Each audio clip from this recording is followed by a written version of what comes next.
Good morning, all. Welcome to session 2.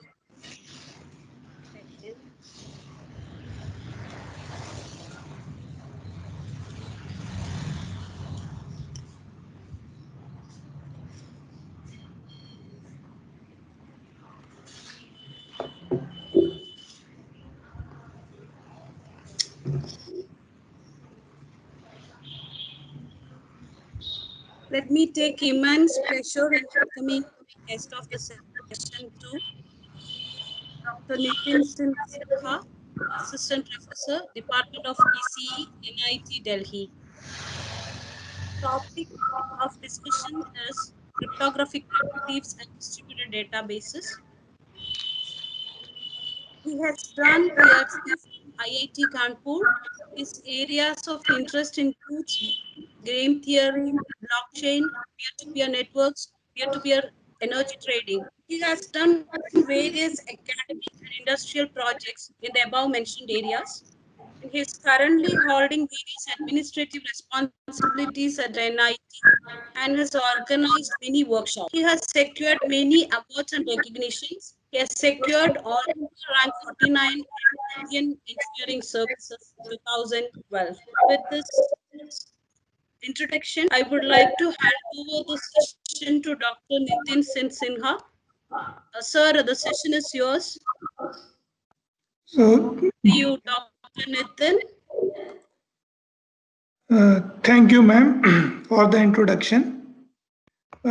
Before I start the session, I am unable to access the chat. So, can you enable the chat for me?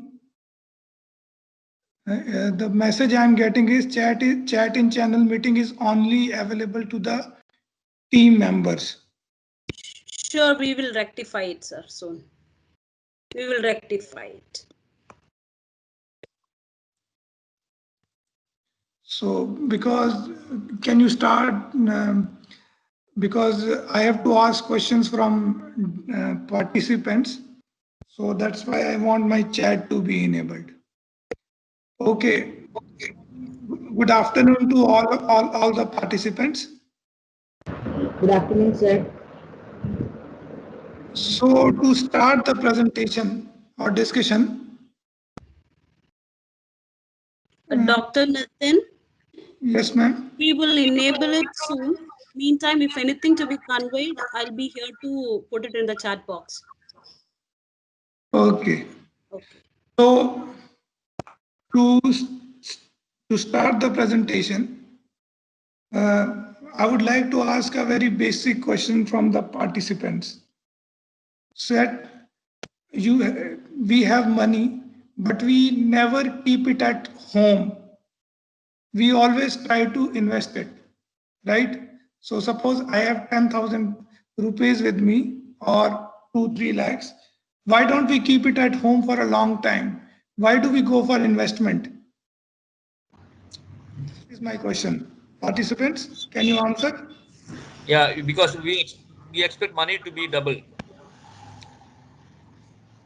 Yeah, probably because that is the correct answer. Because the thing is, if we have money as it is, it loses its purchasing power, right? For example, a chocolate which might be 10 rupees today may cost you 50 rupees tomorrow.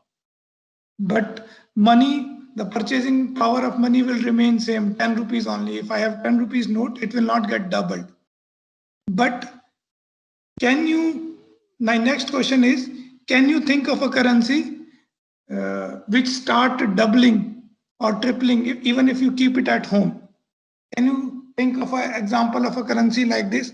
Anybody has an example know about the example of currency like this? Participants, that even if we have currency at our repository, we do not need to invest it. It's Can I say valuable. gold? Sorry? Can I say gold? Would gold be a good example? Gold, GOLD, gold.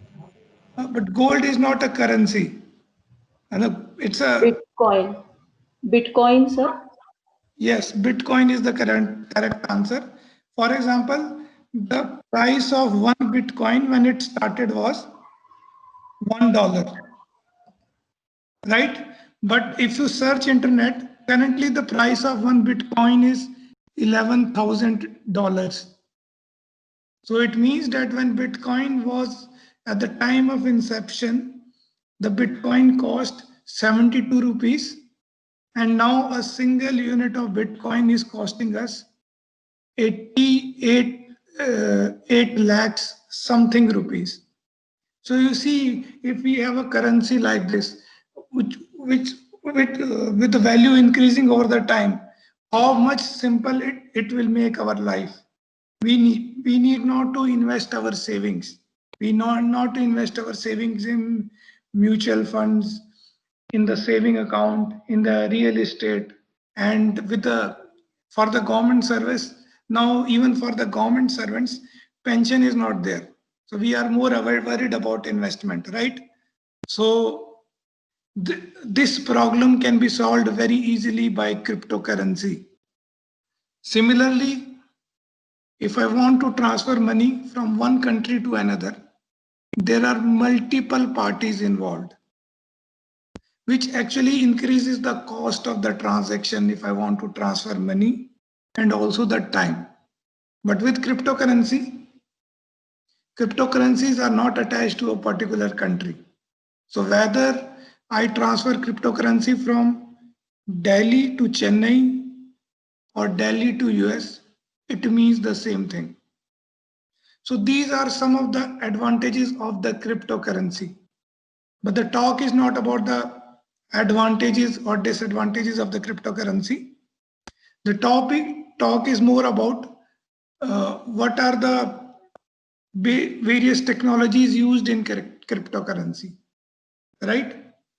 So to understand this, we should know what are the advantages. Why should we learn about cryptocurrency? Because in future they might be helpful to us. And what actually is cryptocurrency?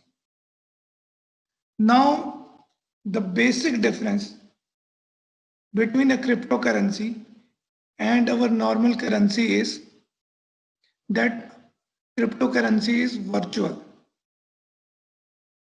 Virtual means that there is no hard cash involved in it.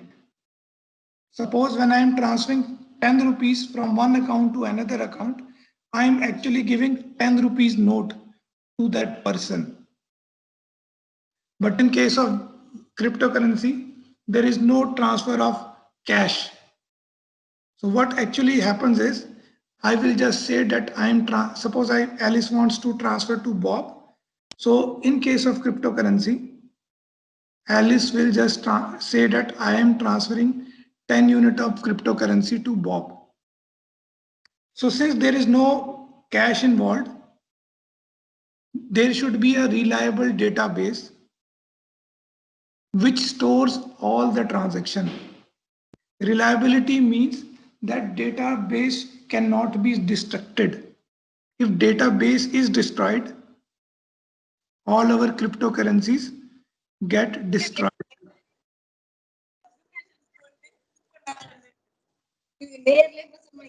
Corona வந்து நேர்ல present பண்ணா கேட்கணும். I request one of the participants to switch off the mic. கலங்கி வச்சிருந்தேன். Please switch. So, right?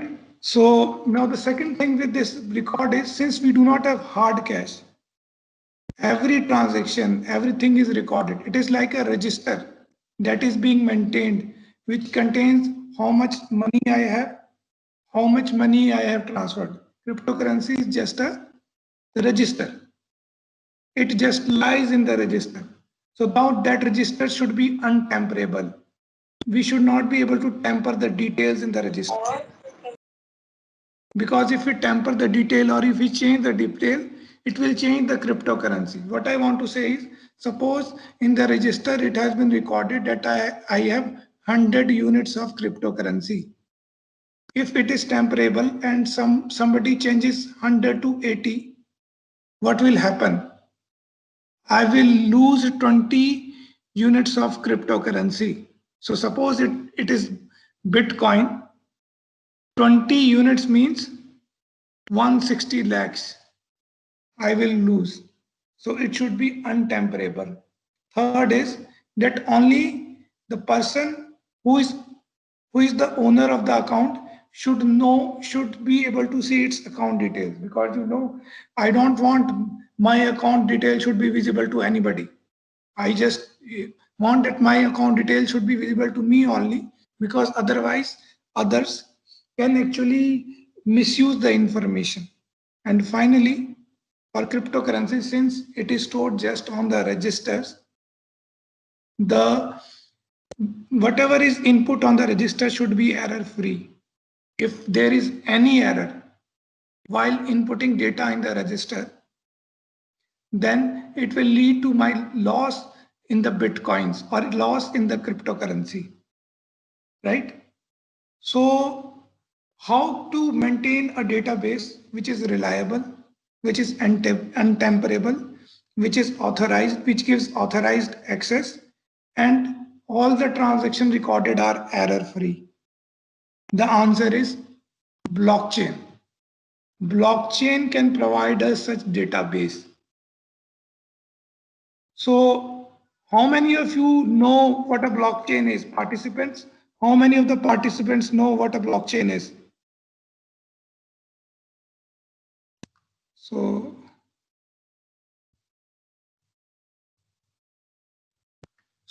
those who know can raise their hands.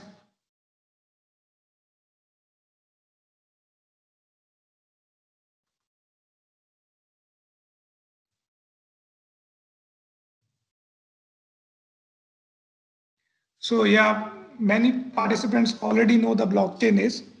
Those who do not know, please understand what a blockchain is. In a very layman sense, blockchain is like a magic book. I will understand. So in a very layman definition, it's like a magic book. Now, what is the magic associated with this book? This book can never be destroyed. So whatever data is recorded here is permanent. It cannot be destroyed. So if I use it in blockchain, I will never lose my data. The second thing is, this book is immutable. You cannot tamper with the records in this book. Once a record is entered in this book, it has some sort of magic that it is permanent. It cannot be removed. Now, the third thing is authorized access. Now, the data, only that much data is visible to the viewer to which it is authorized to see. This is what is the third magic of the book. And fourth magic of the book is, book can never lie. You cannot enter wrong data in the book.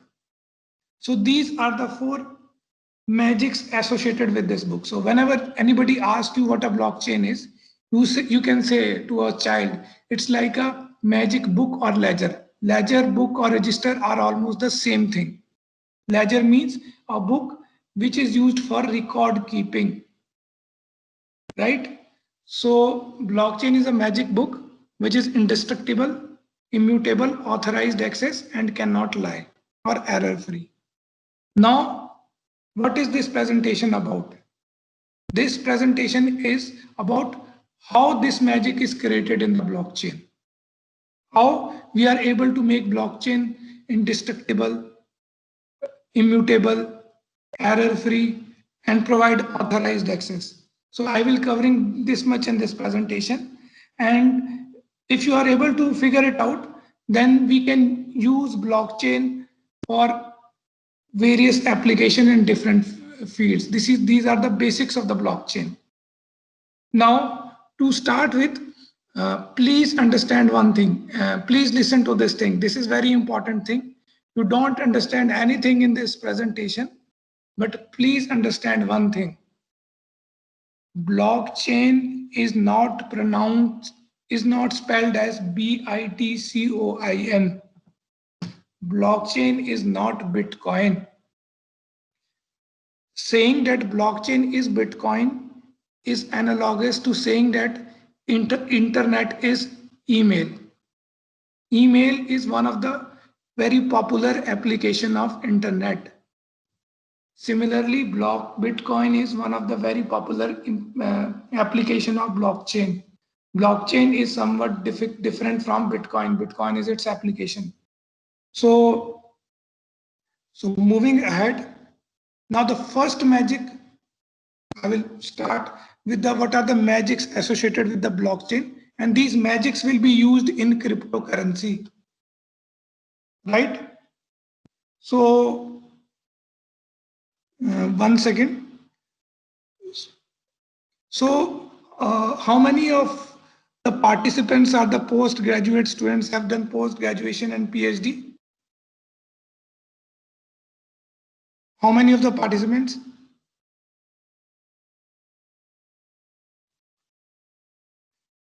Right. So I think most of the participants might have done post-graduation or PhD. So now I will take an example from our post-graduation to tell you how blockchain is indestructible, why it cannot be destroyed. Right. So whenever we were students, we used to write, now also we need to write paper. I'm taking an example where a student is writing a paper and the supervisor is making any changes in the paper. So what is the first process? Now students will write the paper, save it on its machine, and then email the contents to the supervisor. Now supervisor, after receiving the paper, will download the paper, save it on its machine, and make changes and suggest changes, not suggest, suggest changes and send it back to the student. Now you see in this scenario, what happens? That we have two copies of the data, right? We have two copies of data here. So this is a traditional way of sharing information, where each user has one copy of data available with each other, and student and supervisor will iteratively exchange the document, and finally when supervisor is okay with the final draft, then student will submit the document. Now in year 2013, a new way of sharing information came, which was called Google Docs. Now what is the difference between the traditional way that we discussed earlier and the new way is that now the single copy of data is maintained at Google server. We do not have separate copies of data at student and supervisor machine. Student make changes directly into this copy, and supervisor also make changes directly in the copy. They can even make simultaneously changes in this copy, right? So this was the new way which came across in 2013 and 14, where the Google Doc was stored in Google server and both student and supervisor has simultaneous access to the Google Doc. Now, my question to you students is, so please answer me. You can put your mic on. That what is the problem with this system? What is the problem with this? Once we have a central server where we can simultaneously update data. What is the problem with this system? Anybody in the participants? It's a single point failure, sir. Hello? Yes. Hello, Yes. integrity of the data. Yes. Single point failure. Yeah, I got the answer. Thanks. So it has a single point of failure. What does single point of failure means? That if suppose central server crashes down, the whole data will be lost. Similarly, if student has a very limited bandwidth because of network congestion, if student has very limited bandwidth currently, it will not be able to access the server or make any changes. Same is the case for supervisor in case of network congestion. Now you can say for Google's, right, Google Doc or Google servers, that they will never fail. Yes, they have invested a lot of money to maintain 100% connectivity. But just imagine you want to use this central server for your database in cryptocurrency. You want to use central server for cryptocurrency. Definitely you will not be using Google Docs because of the privacy issue. You have to maintain your own central server. In case of your own personal central server, the reliability will definitely be an issue. Even if you ensure reliability of central server, you cannot ensure that appropriate bandwidth is there with both student, supervisor, or users because of network congestion. Now, what beautiful thing Google did was they came up with the concept of Google Drive. So initially, they only had Google Docs, which were stored in the Google server, but they didn't have Google Drives. Now we have Google Drive. Now, how PhD or postgraduate student actually, now how I exchange my data with my guide is like this. The student, it has local copy at its own machine, and the guide also or supervisor also has a local copy at the machine. They keep on updating their local copy. Now what Google Drive ensure is that it syncs both the local copy. It ensures consistency. Right? Everybody has a local copy. Everybody edits their local copy in Google Drive. But Google has a technology which ensures that both these copies are synced together. They are consistent. What I mean by consistency is whatever changes a student make, that is immediately reflected in supervisor's copy, and whatever changes supervisor make, that is immediately reflected in student's copy. Right? The concept of Google Drive. Now, almost similar type of concept or similar type of mechanism is being used in blockchain or cryptocurrency. Now in cryptocurrency, the database which contains the record of every transaction, I already told you that in cryptocurrency, since there is no hard cash, we have to maintain the record of every transaction. That database is available with everybody. And the blockchain technology ensures that the database is available with every user, and every database is in consistency with the database available with all the other users. That is, same database is available with all the users in the blockchain. That is ensured by blockchain technology. How it is ensured? It depends upon the type of blockchain that we are using. For example, Bitcoin uses proof of work. Ethereum is another type of blockchain. It uses proof of stake. We will not go into detail about how this consistency is ensured. But what we will see is that how having a distributed database. Distributed database means every user contains the copy of the database which is updated simultaneously, updated periodically. How this distributed database leads to indestructible database, right? So why blockchain is indestructible? The reason being that usual database, why they are indestructible is that there is a single copy maintained at the central server. If you see figure here, centralized ledger, one copy is maintained at the clearing house. If the clearing house is down, nobody can access that copy. If clearing house somehow somebody hacks the clearing house, then everybody will lose access to the database. We don't have any other copy available.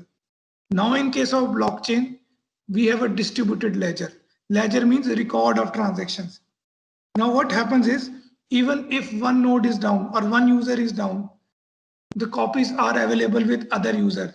If you want to have the copy of the database, other users, can you provide you the copy?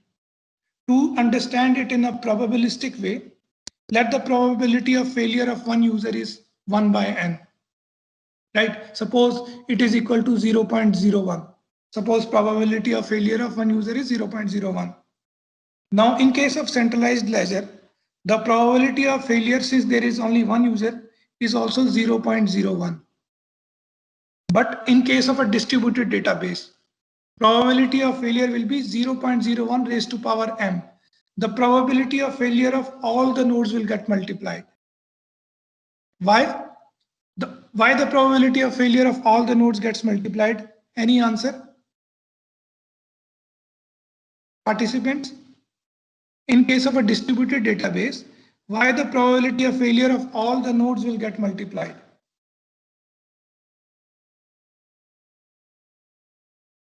Anybody with any answer? Now, why it get multiplied is because the probability of failure of one node is independent of the probability of failure of the other node. The failure at one node is independent of the failure at other node, right? Now, since probability value is less than 1, so when different values less than 1s are multiplied, the overall value further decreases.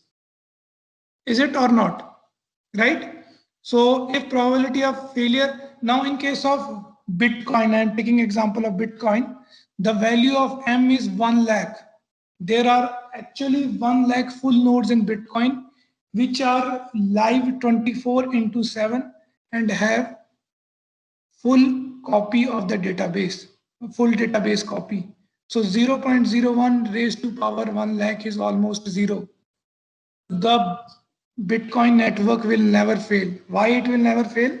Because the copies are distributed across the network. It's a distributed database. Is it clear to everybody? So that is why blockchain is indestructible. Your records on blockchains are indestructible.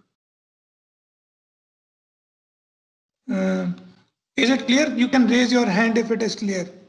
If it is not clear, you can ask me also.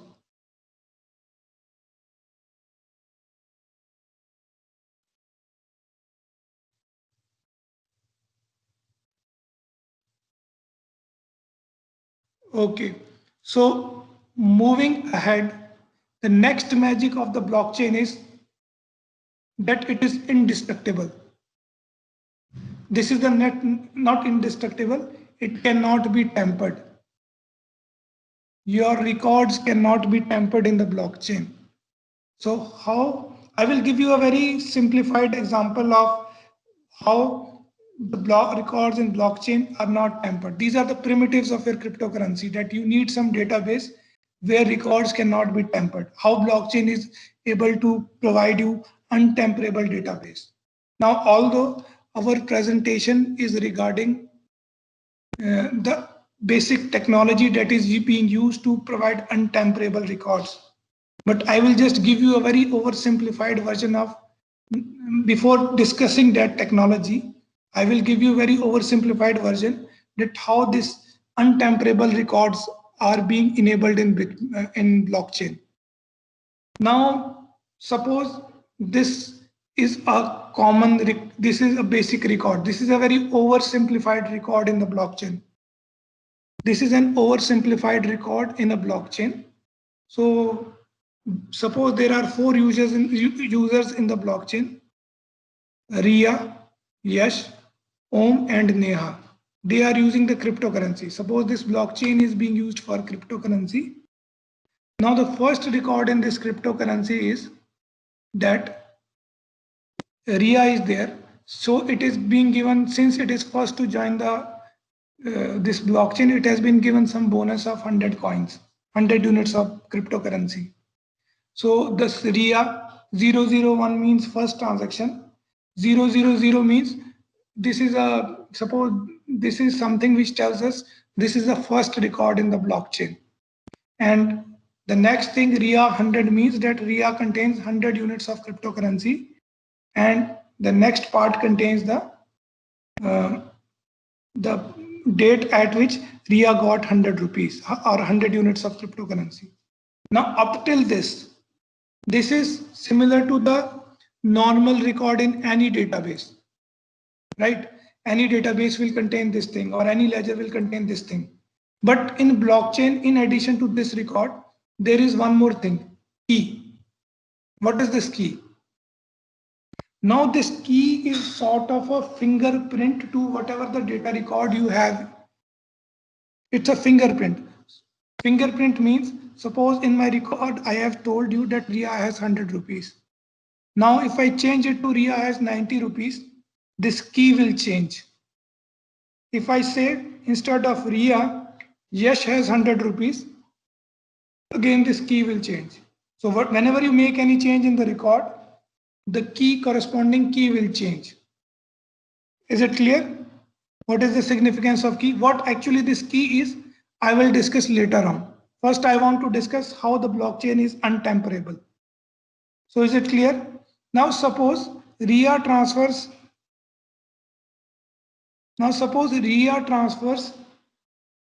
50 rupees to Yash.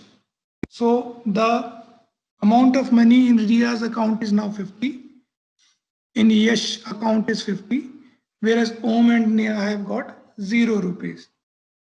Now again key 2 is generated here. Now you see here that instead of 000, T1 is there. Is it visible? So now how this key 2 is generated? Now the beauty of blockchain is that for generating key 2, we'll need the record of second transaction. That is, Ria has transferred 50 rupees to Yash. Apart from that, we will need the key of the previous transaction. That is key 1. Now, participants, please listen. This is a very oversimplified version of blockchain. Some of you might have already idea about blockchain. So they will see that they can find anomalies with this presentation or this presentation that I am taking. But I will correct it. Give me some time. I am just trying to make people understand using a very oversimplified version how blockchain is untamperable. Later on, I will correct it. Right? Please be with me. Now you see that if I make any change in the first transaction, suppose Ria makes it 90, what will happen? The key 1 will change. If the key 1 is changed, since key 1 is being used to generate key 2 will also change, right? So change in previous transaction induces change in the subsequent transaction. So this is what is chaining in the blockchain. So that is why we call it a blockchain. So everybody understand the chaining process in the blockchain?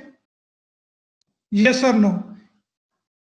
You can raise your hand if you are able to understand the chaining in the blockchain. If not, I will explain it again.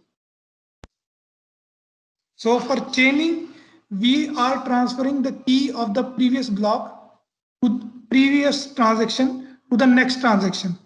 Is it clear? I hope it is clear to everybody. If it is not clear to anybody, he can ask question. He can unmute and ask question to me. So moving ahead, so the blockchain is getting updated. So now Yash makes transfer 30 rupees to Om in the next transaction. So similar, this is how blockchain gets updated, how it keeps track of your cryptocurrencies. Every transaction is getting recorded on the blockchain. Now similarly, Neha transfers 10 rupees to the Om. So in this way, now you understand all these transactions are linked to each other. How it is different to normal databases, that the key of the previous transaction is being passed on to the next transaction. And then how it is untamperable, we will see it now. Suppose Ria is a malicious user. Sorry, I don't know why it is blinking.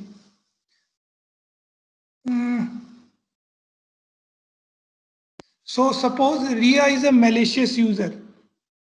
Now, what RIA wants to do is that RIA wants to increase the amount of money that it has.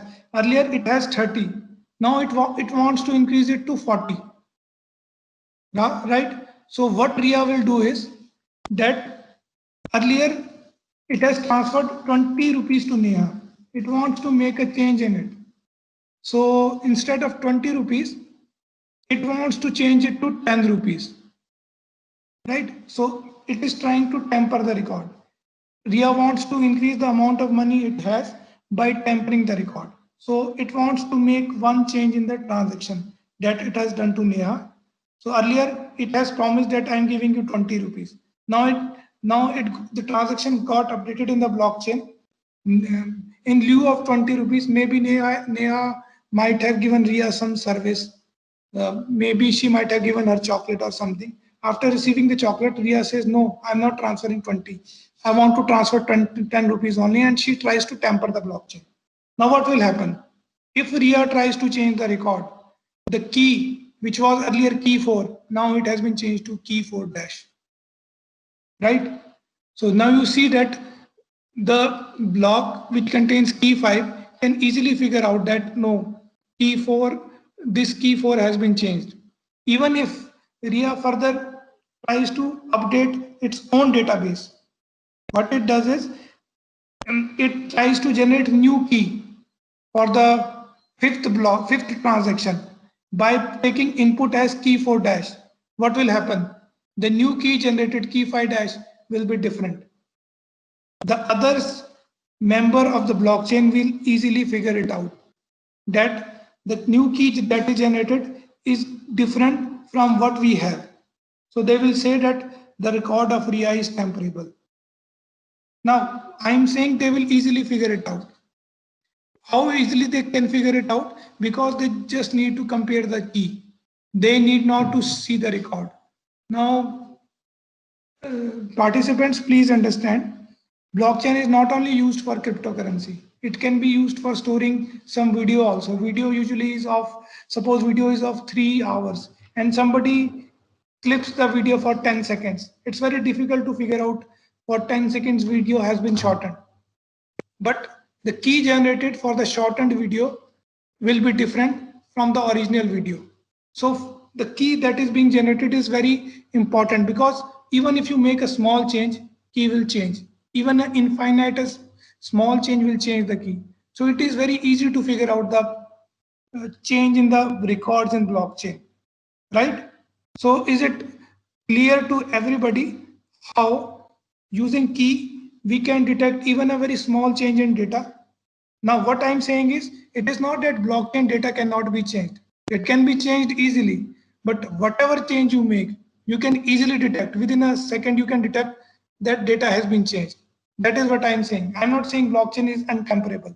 What I'm saying is if you make any change, it will be detected by the others. And as soon as it is detected, the others will undo that change. Participant, is it clear to everybody? This key concept? Yes or no? You can raise your hands.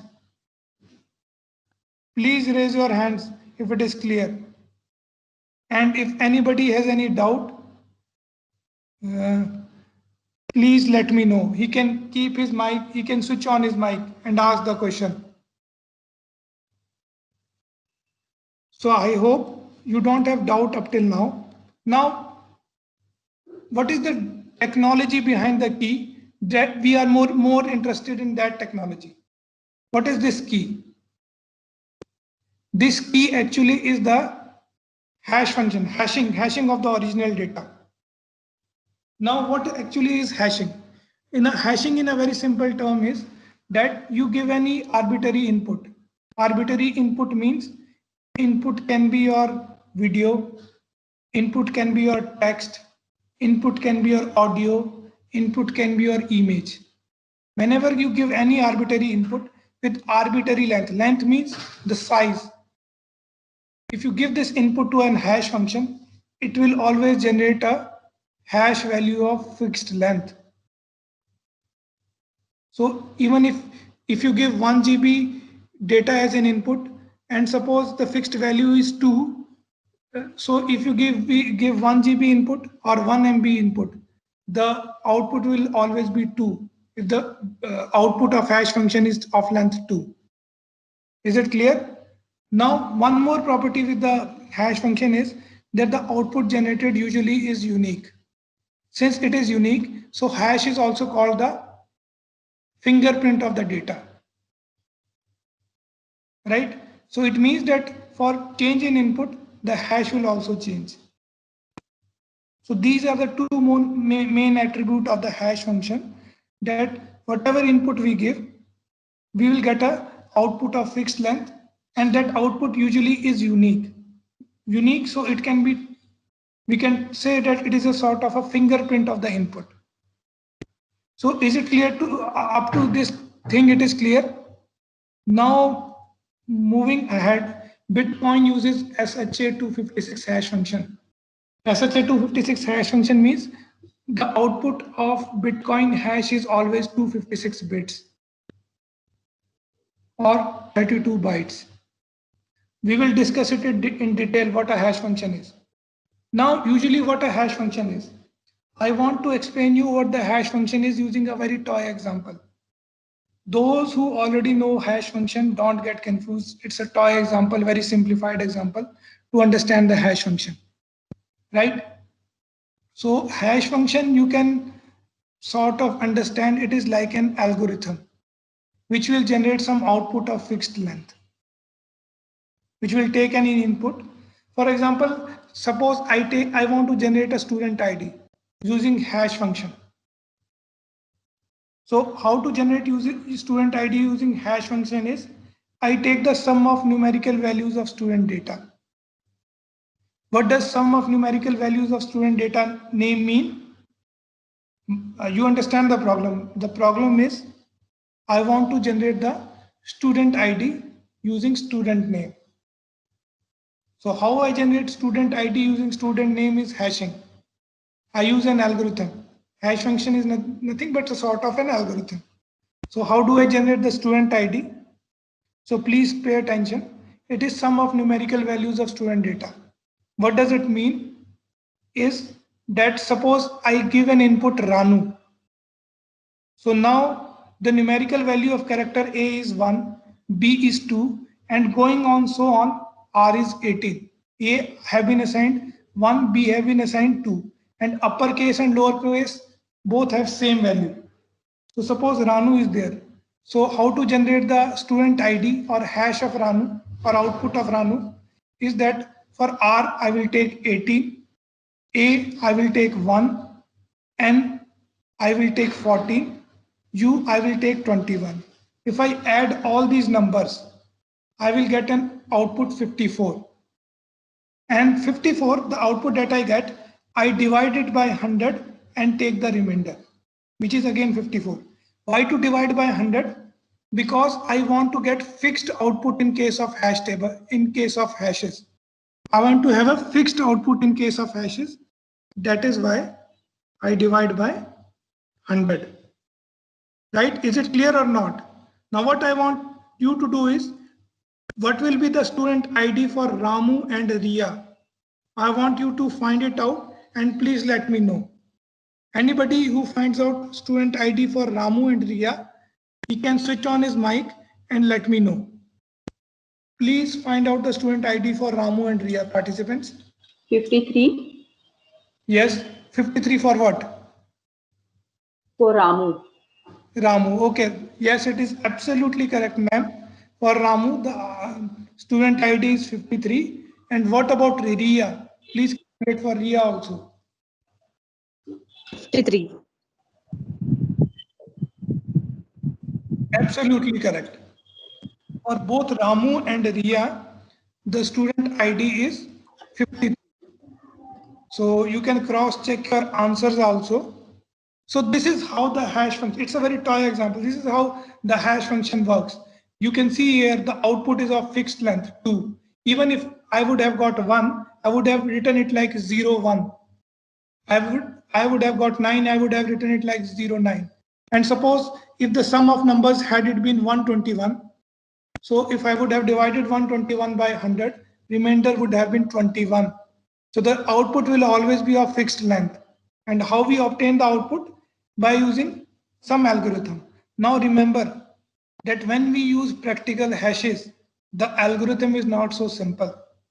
And as we dug more into detail about hash function, we will come to know that it is not also a proper hash function. Is it clear? So now moving ahead, I have just given you a brief overview of how hash function works. Now, what are the properties of a good hash function? Now, before discussing the property of good hash function, I want you to have a brief idea about SHA-256 hash. So I will share my screen. Just give me a second.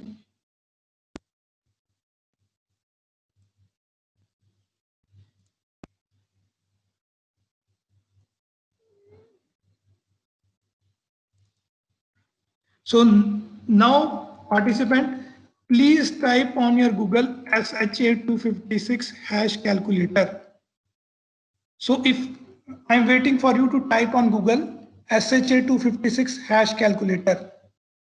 Now this is a calculator which directly calculates the hash value. So I am getting some Zorbin.com calculator. So SHA-256 is a very common algorithm and a very strong algorithm for hashing. These will be available anywhere. So please enter any of the hash calculators. So done? Is it done?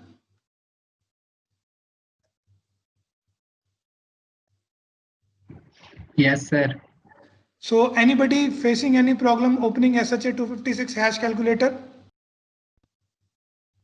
He can raise his hand if anybody is facing any problem. I think nobody is facing. So how to calculate hash? Suppose I'm right type. This is blockchain FDP. I type this is a blockchain FDP full stop. Now what I'll do is I will type calculate SHA-256 hash.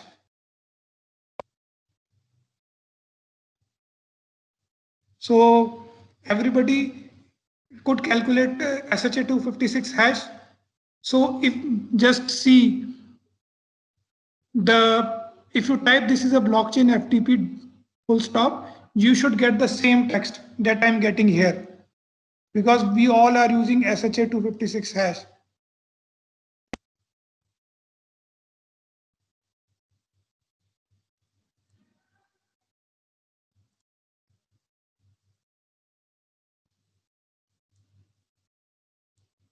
Now coming back to the presentation, the first property of good hash function is it should be easy to calculate. Well, easy to calculate means that you can calculate the hash function quickly. So were you able to calculate hash function quickly or not? Yes or no? Yes, you were able to calculate it very quickly. Even the algorithm toy example that we discussed, in that toy example also, we could calculate the hash function very easily. Right? So both toy example and SHA-256 hash satisfies this property. Now the next property is one-way function. One-way function means that given an input data, we can calculate the hash easily. But given the hash, we cannot determine the input data.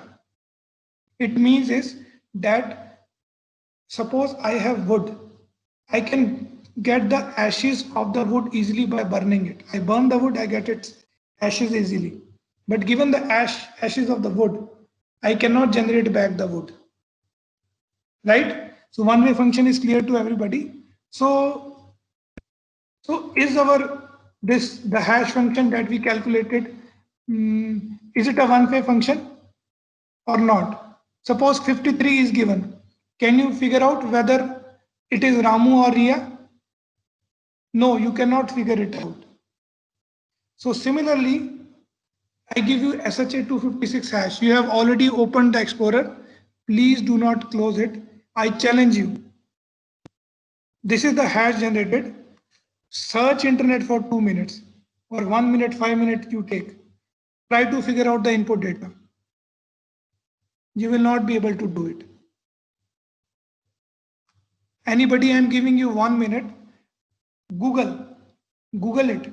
Anybody comes out with any algorithm for taking inverse of SHA-256 hash, please let me know. I'm giving you 2 minutes, 1 minute, find it out. Don't believe me. SHA, what I'm claiming is SHA-256 is a one-way function. Given input data, I can get hash easily. But given hash, I cannot get the input data. So I've already taken one example. We have a hash for this input, D2A, D3. You use this hash, cut copy this hash and search the internet. Can you get the input? I'm giving you 2 minutes. I'm waiting for your responses.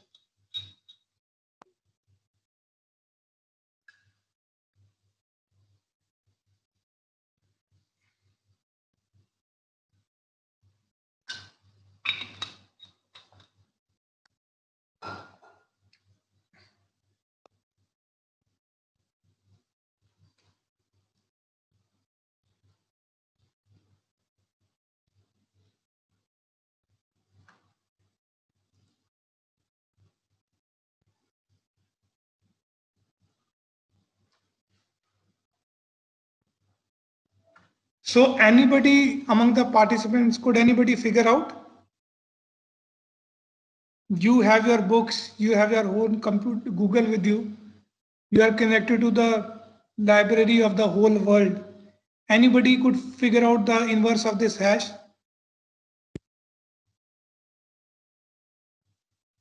Can anybody answer yes or no? Any participant? Any participant can switch on his mic and give me the answer, yes or no. Are you able to find out the answer?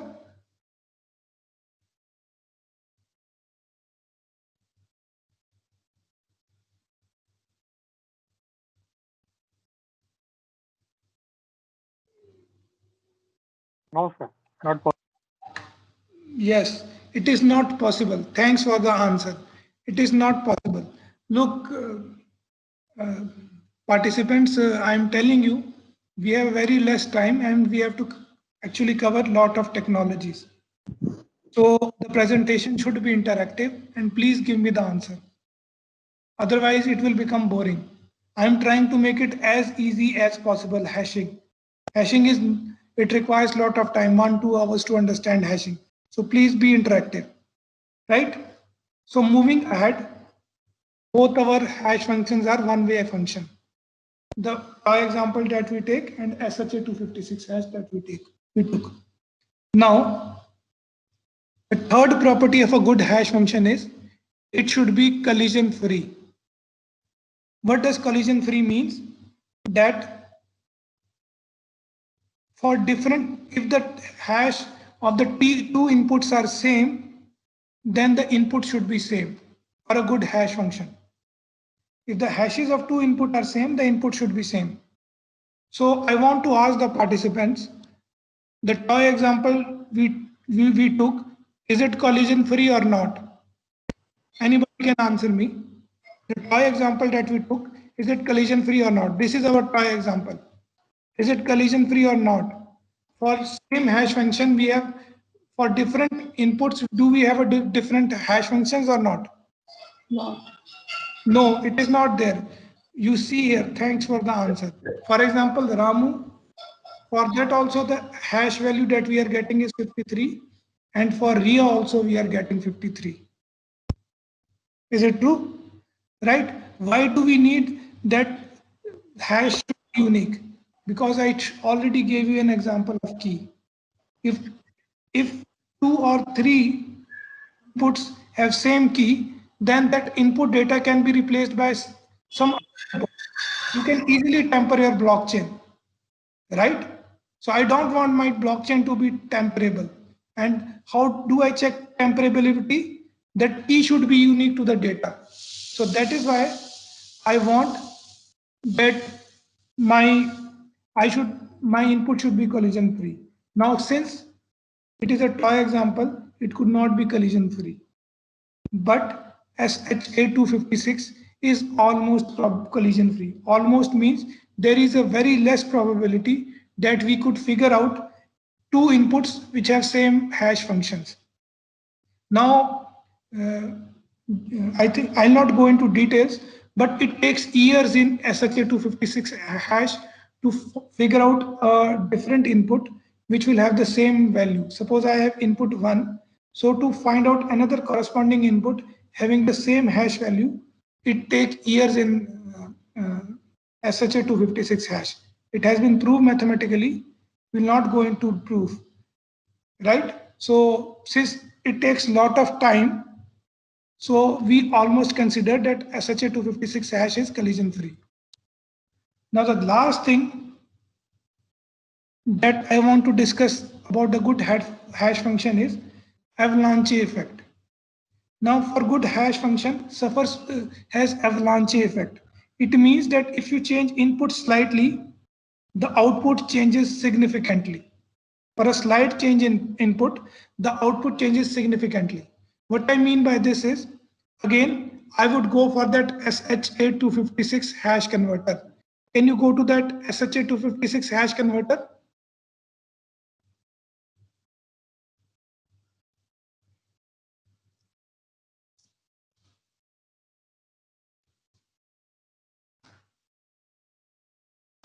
Participants, please type, please open SHA-256 hash calculator that you can open by typing SHA-256 hash calculator in Google tab.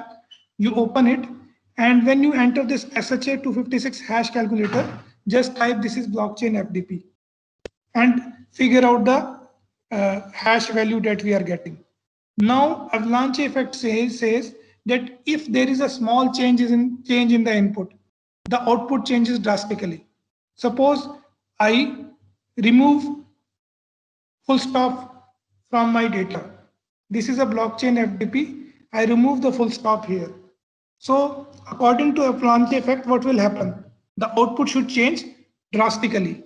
And this is actually what is happening. So you note down the input now. It is with full stop. The input is D2AD3125 something. Now I remove the full stop and again calculate the hash. Now you see the hash has completely changed. It is now 6E24638. So you can try any combination. Participants, you can try any combination. Try writing something, change small letter to capital letter, or full stop, remove it, add two full stops. If you see that, what will happen in SHA-256, since it is a good hash function, it will have an avalanche effect. If you do small change in the input, the output will change drastically. So please try it. I'm giving you 1 minute. You try it.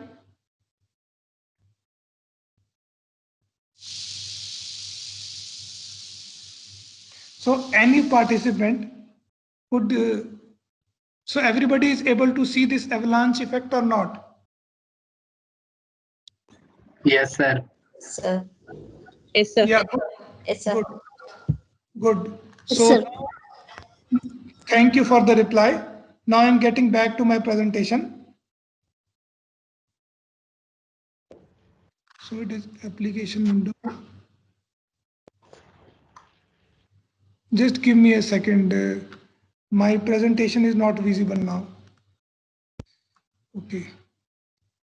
So now, can you see if we go for toy example, does avalanche effect happens in toy example or not? Yes or no?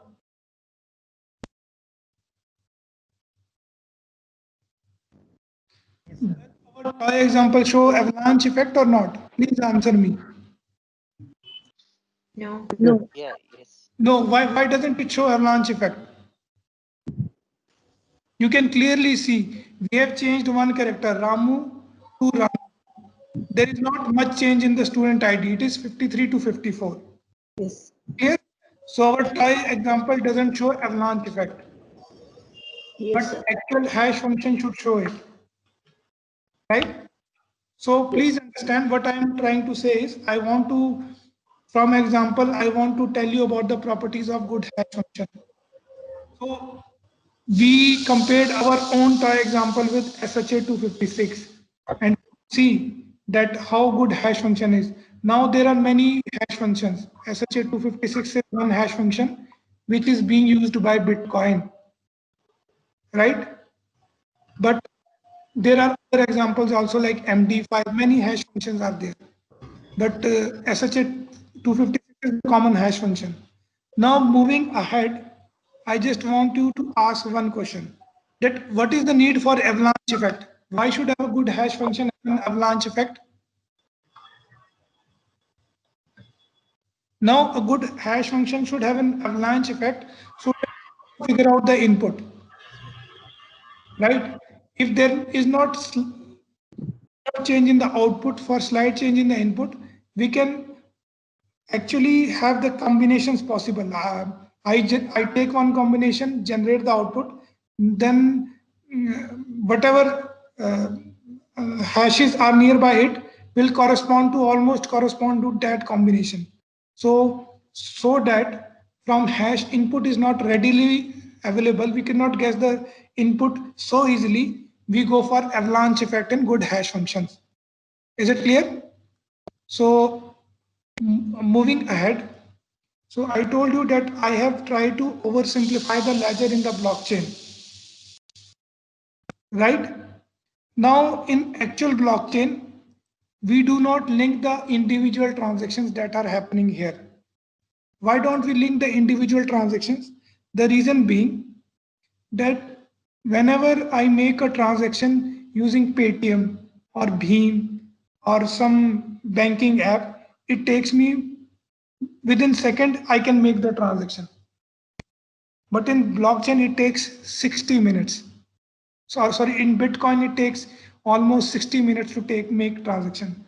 That is why Bitcoin is not so popular. That is why cryptocurrencies are not possible.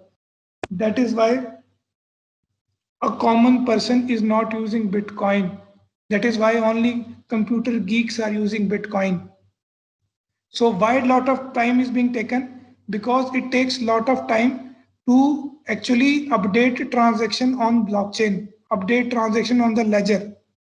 So what blockchain has done is, rather than updating individual transaction on ledger, we update group of transactions on the ledger, which is called block. We don't update a single transaction on ledger. We update group of transactions on ledger or Bitcoin or blockchain database. Now, even when we update group of transaction, it is taking 60 minutes. Had we updated single transaction, it would have taken more time.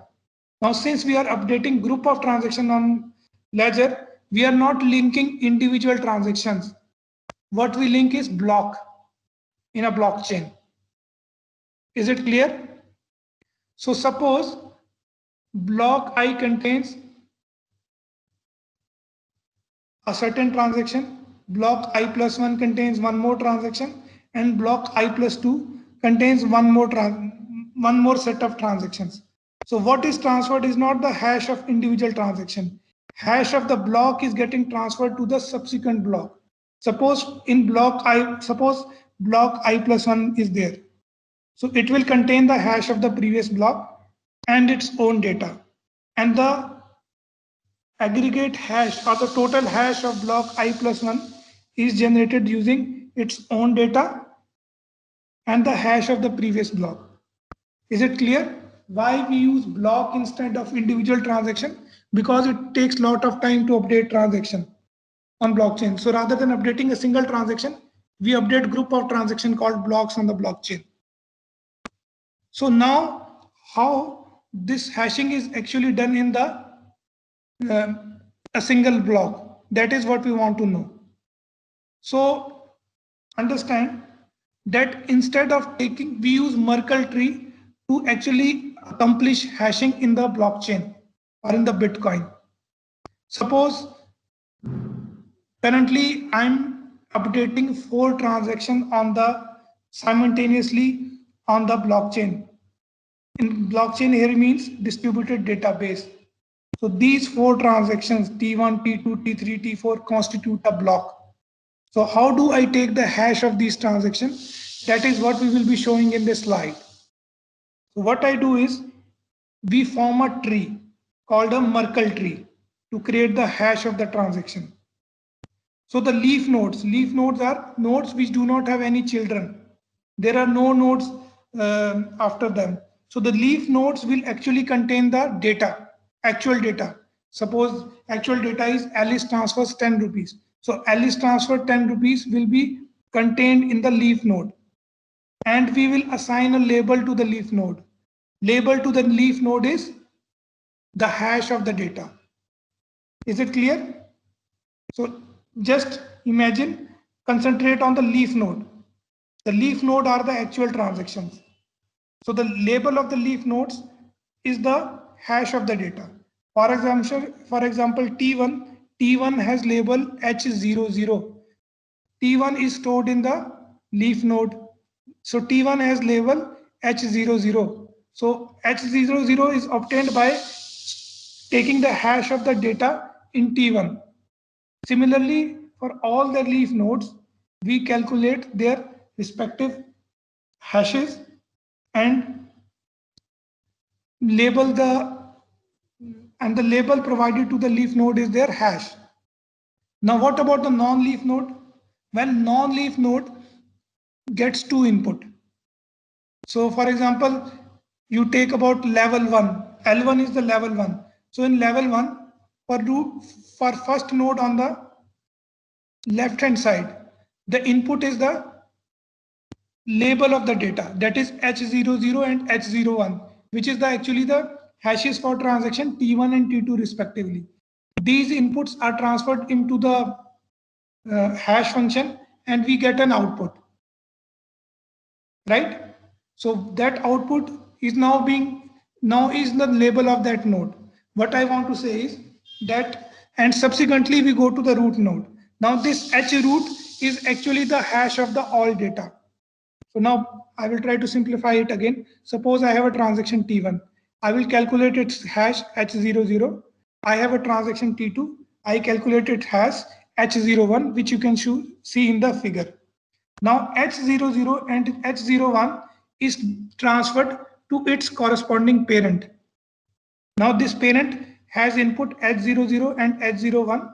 This parent will give this input to the hash function and it will generate an output H0, right? Similarly, the parent node of the remaining nodes corresponding to the transaction T3 and T4 will generate output H1. Now these H0 and H1, they have same parent, that is root node. Now this H0 and H1 will be transferred to the root node as an input. Now the root node will calculate. Yes. Any question? So in this way, so now this root node will have the input from its children. The inputs are their hash values and it will calculate the final hash. Now this final hash is the data hash that we discussed in the previous figure. For example, block I plus 1 is there. So the hash of di plus 1 is calculated using this Merkle tree. Now the aggregate hash is combined with the hash of the previous block to generate the hash of the complete block. Is it clear? Is it clear to everybody? Yes or no? There is a question in the chat box. You would like to take it up now or? Ma'am, I am unable to access the chat box.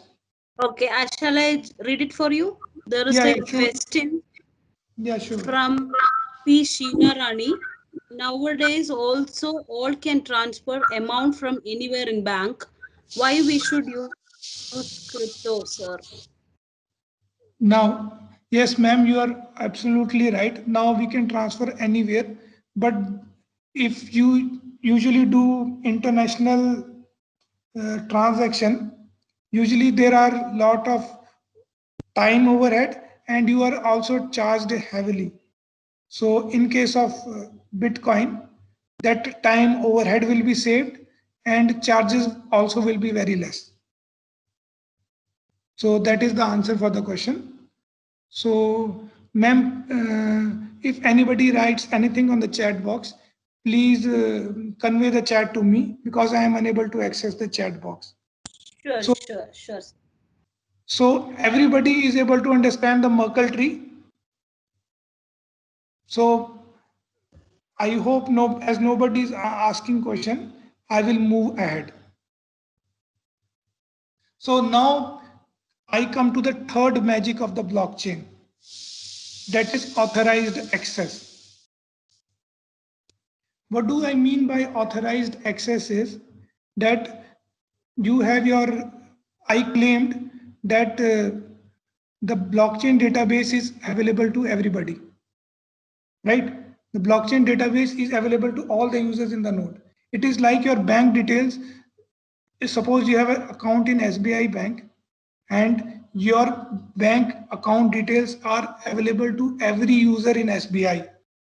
They can access your bank details. So would you like this thing to happen? No, right? Your bank details are very personal to you. You don't want it to be exchanged to anybody else. So how does blockchain ensure that your data, even though it is available to everybody user, they cannot get the information from the data? This actually happens in the blockchain. It's true. So it is happened because of public-private cryptography. So to show you that thing, I again will ask you. So I will ask you to go to Google. So in Google Explorer, participants, please type Blockchain Explorer. Now, what is a Blockchain Explorer? Please type Blockchain Explorer. Now, Blockchain Explorer, the whole Bitcoin blockchain is available for you to public. It's online. Anybody can see the Bitcoin blockchain, whosoever in this world, using Blockchain Explorer. So please click Blockchain Explorer. So once you enter Blockchain Explorer, is everybody able to access Open Blockchain Explorer? Yes or no? Participants, please tell me. Anybody facing any problem to open Blockchain Explorer? Blockchain Explorer is an interface through which you can access Bitcoin database. You can see all the blocks in the Bitcoin. Blockchain Explorer is everybody able to access it? So I hope. So now you see that it is showing the current price of the Bitcoin. So it is 10,000, almost $11,000. Now it is showing latest blocks. So height means how many transactions are there in the block. So we are not interested in this thing. What I want to show you is I want to show you one block. Block is set of all the transactions. And what I want to show you is that even if block is available to you, it is an encrypted form. You cannot figure out the data of the individual users of the blockchain. So what you do is, so once you open Blockchain Explorer, go down, there will be one tab, View All Blocks. Please click on the tab, View All Blocks. If anybody couldn't find this tab, please let me know. So if I click View All Tabs, all the tabs will come. Now mind means the time of creation of the blocks. So the latest block for me, it is showing it has been created 4 minutes earlier. So I click on this block. If you go down on this block, it will show many parameters of this block, not an issue. If you go down, it will show the transactions. So you go down till block transactions. So you see this is the sender, and after green arrow is the receiver, and sender has transmitted 6.2 Bitcoins to the receiver. There are many things in the block. We are not concerned about these things. You will come to know about these things in the subsequent session. What I want to ask you is, scroll the block down, and can you judge identity? Can you figure out identity of even a single Single sender or receiver, single participant. Can you see it? Can you see the identity or not? No, sir. It is not possible because everything is in the encrypted form. So now my topic of presentation is how this encryption is achieved. So coming back to the presentation.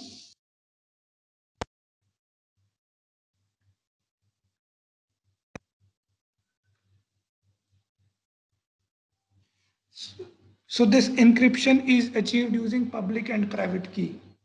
So before going further into public and private key, how many of the participants have idea about public and private key? They can raise their hand. How many participants have idea about public and private key?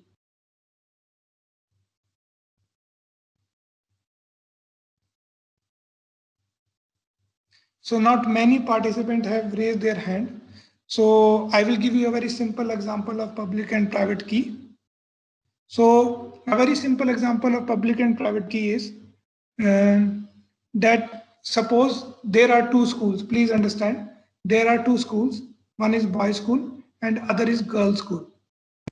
Now the school, these all are like hostel schools. Now these schools are very strict in the sense that boys are not allowed to talk with girls, girls are not allowed to talk with boys, and both boys and girls have different classroom, they have different hostels, but from girls hostel you can see the boys on the terrace, and from boys hostel you can see the girls on terrace, right? So they have different hostels. The only glitch is that both boys and girls school share the same library. So school authorities already know about this, that since they share the same library, they can use for talking to each other. They do not want boys to talk to girls and girls to talk to boys, right? School authorities already know that they will do this. So what they have done is that they have assigned different timing for girls and boys. Although the library is same, different timings have been assigned to boys and girls. Now, one more thing is that girls are not allowed mobile, boys are not allowed mobile.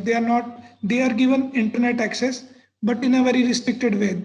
Everybody can see what they are surfing on internet. They are not allowed Facebook. There are a lot of restrictions. So, right? So how can a boy talk to a girl if a boy wants to talk to a girl? And how can a girl talk to a boy? So let us suppose that a boy wants to talk to a girl. Suppose John is there, or suppose John is there, he wants to talk to Ria, right? So how can he talk?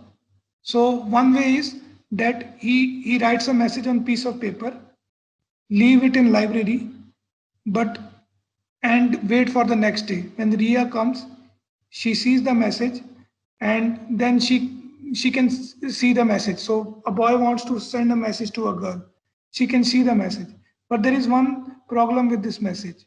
Suppose the message goes to somebody else, some other authority is able to see the message, or some other girl other than Ria is able to see the message, and it reports to the school authority. Then both John and Ria will be reprimanded. In this scenario, I'm asking you participants, how can John send the message to Ria and also not get caught? So I hope I have elaborated the scenario to you. Now from participants, I want anybody in the current scenario, how John can transmit message to Ria. They share the common library. Otherwise, they have no common mode of communication. They don't have mobile phone. They don't have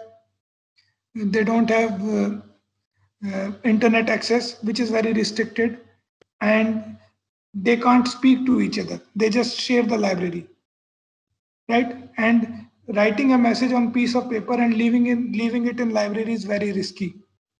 So how can John send the message to Ria? In the participant. I'm giving you time, 2-3 minutes. Just think about it and then answer me. Is that through data encryption, sir? How can John send a message to Ria?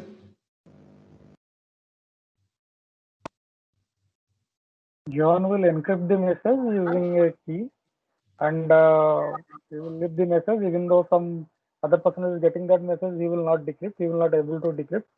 Whenever Ria will come, Ria will decrypt the message using some key. Yeah, that is a very good answer, sir. But which key John is encrypting? How will Ria know? John has never, but for the first time, when John has to communicate with Ria, how will he transfer the key? For the first time, there should be a communication so that John can transfer the key to Ria. So that also, how that will be done?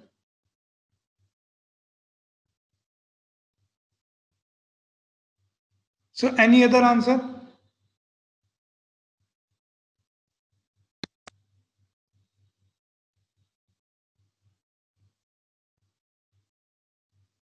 Participants, please try. That was a very good try from the sir. Any other answer? Sir, Yes, ma'am. even before sir, even before establishing the communication, a common key should be shared among the users, sir. No, but there is one more way. Yeah, you are absolutely right. If you want to do communication using key, then a common key should be shared. But here we do not have channels possible or scenario possible. We can share the key. So any other way, think out of the box. Is there any possible we can transfer the message? Anybody? I think since time is less, I will give you the answer. So the answer is what Ria can do is she can purchase a box with a number key, right? Now what she can do is nobody will say anything to Ria if she purchases a box with number key. So she keeps the box in open position in the library, right? Now this box is available to everybody, not to John only. Let us consider that Ria is very pragmatic girl, and she wants to give equal chance to everybody. She wants to talk to everybody before she finalizes her boyfriend, right? Now this box is available to everybody. This box is in open condition and is available to everybody. And please note that once the block is closed, it can be opened only by its key. Now this key is available only with Ria. So she keeps an open box in the library. John comes, write a message, puts it in the box. She can even name the box Ria. Nobody will penalize Ria for naming the box Ria because she is not doing anything wrong. So she keeps a box, maybe she have labeled it Ria. John comes, realizes it is Ria's box. He write a message, put it in the box, close the box. Once box is closed, nobody can access the box unless it has key to that box. Now the key is only with Ria. So the next day, when Ria comes, she takes the box, opens the box, and she can read the message, right? Meanwhile, if some boy, some authority, or some other girl find out the box, even though they have the message, they cannot read it because it is inside the box. They cannot open the box. Yes, is it clear or not? So, right? So the box here in the open condition, which is available to everybody, is the public key. And the key to the box, which is personal to Ria, is the private key. So this is a brief example of how we go for public and private key cryptography. So there is so first we generate a private key. Using complex mathematical function, we generate its public key. So anything we encrypt using private key, that can be decrypted only using public key. Similarly, anything we encrypt using public key can be decrypted only using the private key. So this is what happens. Now, coming back to public and private key. So how we ensure authorized in access or encrypted communication in blockchain? So suppose Alice wants some message to be transferred to the Bob, and this message Alice doesn't want anybody else to see it. So what Alice will do, it will encrypt the message with the public key of the Bob. Now once the message is encrypted with the public key of the Bob, it can only be decrypted by the private key of Bob only, right? It can be decrypted by the private key of Bob only. So it will transfer the message. And suppose we have a Eve who is trying to overheard the message. Maybe it is an intermediary node in the network. Suppose it is linked to the router, right? So it is trying to, it overheard the message. Even if Eve overheard the message, it cannot understand the message because he cannot decrypt it. For decrypting the message, you require what you require? You require private key of Bob. So private key of Bob is available only with Bob. It is not available with Alice or Eve or anybody in the network, right? So this is how encrypted communication is done. So now the one block, Bitcoin block that I had shown you earlier. So that hash, for when you see the sender, in sender there were some 0A hexadecimal numbers corresponding to sender. So these numbers are generated using public key of the sender. So now this public key is available to everybody in the Bitcoin. But whatever message you transfer on that public key can be decrypted only by the intended receiver who has the private key. Is it clear? So only Bob can receive the data because it has the private key. Now moving ahead. Now coming to the last magic of the blockchain. I would like to wrap up the things, but because it is already 1:40. So how blockchain never lies, or how blockchain contains an error-free data. Now the reasons why blockchain contain an error-free data is because before putting data on the blockchain, it is verified by number of nodes. There are a group of nodes which verify data in the blockchain or in cryptocurrency. The group of nodes verify the data before it is actually updated on the blockchain. Now, how this verification process is done is different for different nodes.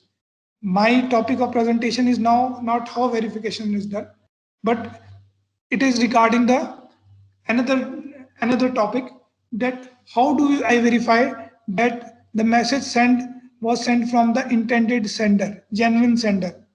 This is what I will be discussing here, because how verification is done, it is different for different blockchains.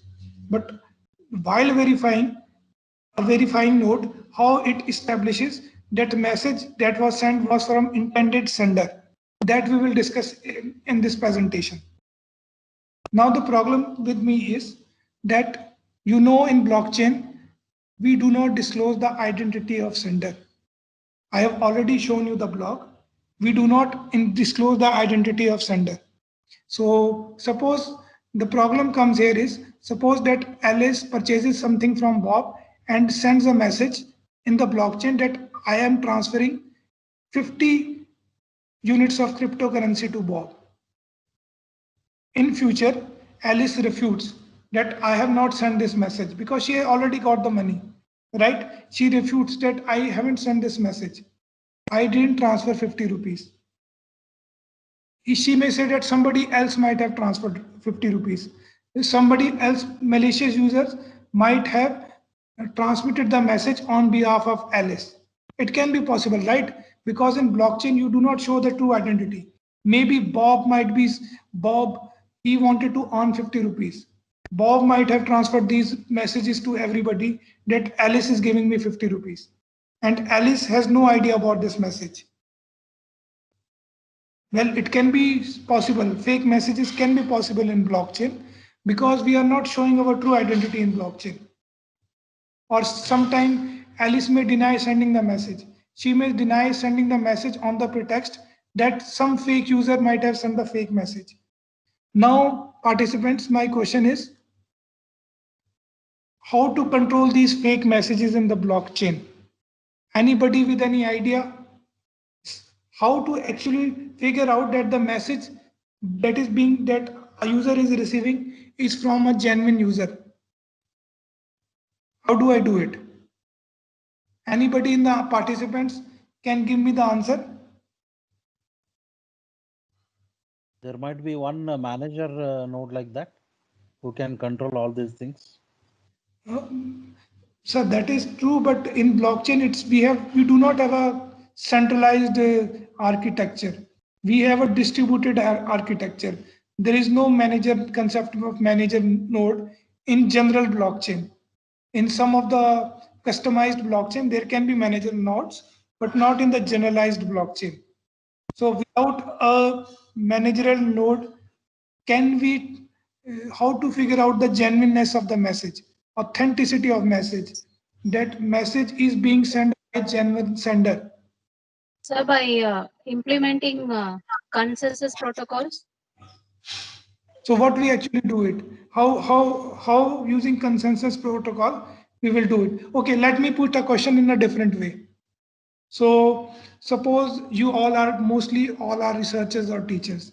So, you get a call from your HOD that you have been made in charge of a particular lab, right? So how, or you get some circular from HOD that you have to do this thing. So in your day-to-day life, how do you establish that the circular given from HOD is actually genuine? It has not been given by some other hoax person. So in your day-to-day professional life, how do you establish that the circular is actually genuine? Participants? Authentication, proper authentication. So how do you authenticate? The person who has delivered that, so maybe like his past history and all, say maybe let us assume that there is a P1. So certainly that letters will be delivered by the P1. So we believe the P1 that he'll getting the letters from the HOD. And one more thing is there, HOD is there, right? On any notice. Usually you sign to verify authenticity of the letter. Yes, the signature of HOD is there, right? So similarly in the blockchain also, we go for signature. Signature that is digital. Usually you do handwritten signatures in daily life. Most of you have given the correct answers. Maybe PN you can do, but in case of blockchain, identity of everything is hidden. So in normal day-to-day life, you can see the face of peon, but in blockchain, you can't see the identity of the person who is delivering the message. The problem is this in blockchain. So every message, authentic message, is digitally signed by the sender. Now, what is this digital process? Again, this digital process uses public-private cryptography. So that is what happens.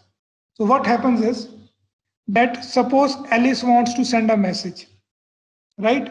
So in case of authorized access, what Alice was doing, so to whom it was encrypting the message with the receiver's public key. But here, if I want to use digital signature, what I will do is Alice will encrypt the message with its own private key.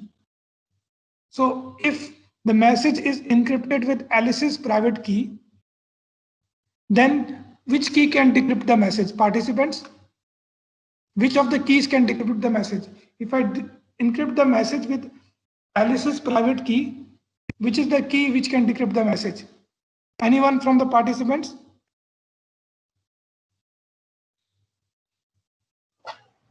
Private key. No, if public key of Alice. If I use private key of Alice to encrypt the message, I need public key of Alice to decrypt the message. If I encrypt the message using public key of Alice, then I will need its dual, that is private key of Alice to decrypt the message.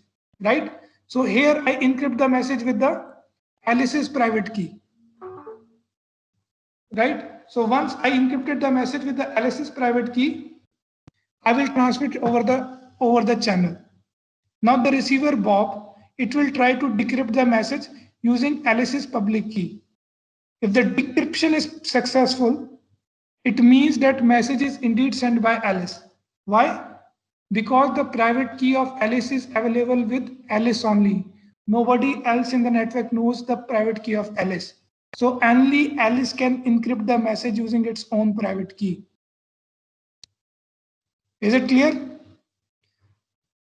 If Alice encrypts the message with its private key, if the message that this receiver receives is encrypted with the private key of the Alice, it can be decrypted only with the public key of the Alice.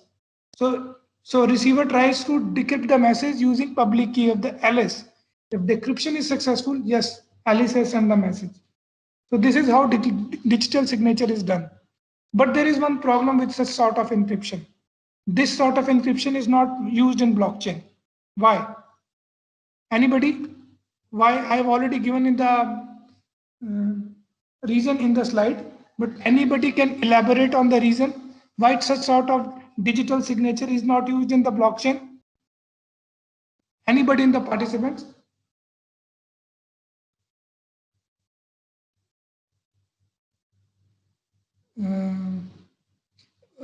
Are you able to understand my question? That why the conventional form of digital signature, where we encrypt the message using private key, cannot be used in the blockchain? Well, the answer is that usually blockchain is not only used for cryptocurrency, it can be used for storing videos, large amount of data in TBs. So encrypting data in TB is usually a very humongous task. It will take a lot of time. So what we do is we do not encrypt the message using private key. We encrypt the hash of the message, because whatever be the length of the message, its hash in Bitcoin will only be 256. So what I'll do is, suppose Alice want to digitally sign its message. What it will do? It will take the data, take its hash, encrypt the hash using its own private key, and send the data as well as the encrypted hash to the receiver. Dr. Nitin? Yes, yes, ma'am. Shall we wind up the session in under 5 minutes? Because yeah, it is we have last slide only. Yeah. Last slide only. Thank so you. So what it will do is, so the Alice will transfer the message and the encrypted hash to the receiver. Now what receiver will do? From the data, it will calculate the hash. It will get one hash, and from encrypted hash, it will decrypt the encrypted hash using its public key of the Alice. Because the encrypted hash was encrypted using the private key of Alice, so it will decrypt the hash using public key of Alice, which is available to it, and then compare both the hashes. If both the hashes are same, then only it will accept the data. Now, just I'll take 1 more minute. Now you see somebody intermediary node tries to change the data. What will happen? If it changes the data, the hash generated will not match the encrypted hash, right? The hash generated from the tampered data will not match the hash generated from the encrypted hash. Suppose if the user tries to change data as well as hash, if it changes the hash also, it cannot encrypt it, because the hash has been encrypted by the private key of Alice, which is not available to everybody in the network. It is available to Alice only. So that is why this is how we digitally sign the documents, and that is how we verify the authenticity, whether it is genuine sender or not in the blockchain. So to sum up to you, what is a blockchain? Blockchain is a combination of technology which provides you a magic, or which provides you a database which is indestructible, error-free, immutable, and has authorized access. Now for indestructible, we use distributed database. We maintain thousands of copies of the data. For immutability, we links the data block. And for error free, we verify data before storage, and authorized access is using public and private key cryptography, right? So this is all about the basic primitive technologies that is being used in blockchain. Any question you can ask me. Since time is less, you can also mail me the questions. I have already shared my presentation with Dr. Dhanalakshmi. She will share it with you. Meanwhile, since time is less and you don't get it, you can ask me questions now only. Otherwise, you can mail me also. I'll be more than happy to answer your questions. Any questions? I'm unable to access the chat. Actually, yes. Go ahead, sir. Actually, you told that from hash function we cannot get back the data, but in the previous example, whatever you are giving, there you are expecting data using public key, right? So which is contradicting the original concept of hashing, right? No, I didn't get your answer, sir. I didn't get it. Like you are explaining like one of good functionality of hash function is that we should not extract the original input from the output, I mean from hash, yes, right? Yes. But in the previous example, using public key, like alleged public key, you are extracting the original data, right? Using Alice, sir, you have to understand encryption is different from hashing. Hashing means that from the input, I get a fingerprint of the output. From output, I cannot get back the input. Whereas in case of encryption, if I have an output, some selected few may retrieve the input if they have the requisite key, right? This is the difference between hashing and encryption. In hashing, if I have output, I should not be able to get the input. In encryption, if I have output, then if somebody has the key available, public or private key available with him, he can get back the input. So that is the difference. So in the previous example, you were explaining about encryption, not exactly hashing, right? So when yes, I was explaining about encryption. Hashing leads to untamperable. We cannot tamper using hashing. The database will not be untamperable. But for authorized access or for digital signature that I was discussing, we use encryption, not hashing. Okay. Is it clear? That is the reason digital signature. Yes. That is the reason the digital signature will not be preferred in blockchain, right? That is the reason digital signature will not be preferred in blockchain. Will not be preferred in blockchain.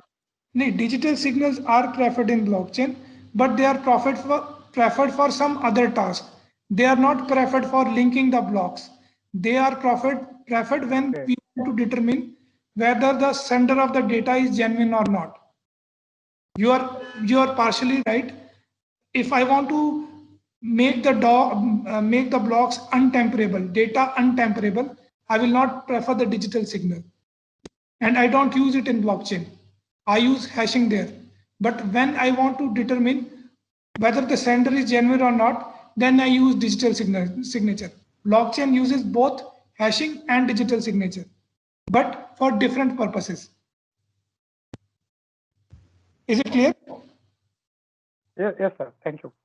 No, don't be worried, because I have just given you a gist of the technology. It's just a tip of the iceberg. So this FDP will be there for 7 days. So now you may read about Bitcoin, Ethereum, all these currencies. Then you can correlate what I have said, and then you will have a much better view about what we discussed in this class. Because 2 hours is a very less time. So any more questions? Your explanation is very fundamental. Your explanation is very fundamental and very nice. Thank you, sir. Thank you, sir. Sir, one big question. Why SHA-256, sir? We have SHA-512 as well. I mean, much more than advanced. Actually, sir, maybe when Nakamoto designed Bitcoin, it was SHA-256. But blockchain doesn't restrict you to use any hashing scheme. if you create your own blockchain, you can use any hashing scheme. But Bitcoin from its inception is using SHA-256 that they have fixed. But they can change if they want. Regarding your question, I haven't come across any particular explanation why they are using SHA-256 only. They have not written anywhere. They have published one paper. It's a base paper of Nakamoto. There he has not written the reason why it uses SHA-256. So maybe I know that RSA algorithm was also, some other algorithm was also there. It was broken. Now SHA-256 has not been broken till now. So they might be continue using it. At that time, this algorithm might not be popular. The name that you have given me, maybe this might be the reason. But in that paper, I couldn't find out the reason for that. Okay, sir. Thank you. So you can do one thing. You can just mail me your question. I may search and get back to you if you want. So I may try it again also. I will get back to you. Just mail me your question in my email ID.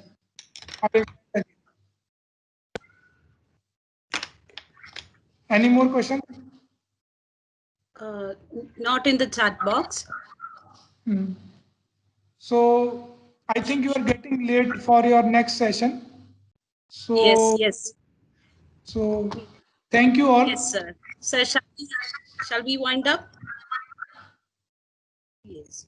So on behalf of KCG College of Technology and Department of CSE, I would like to extend our sincere thanks to Dr. Nitin, who has given an excellent coverage on the topic cryptographic primitives and distributed database.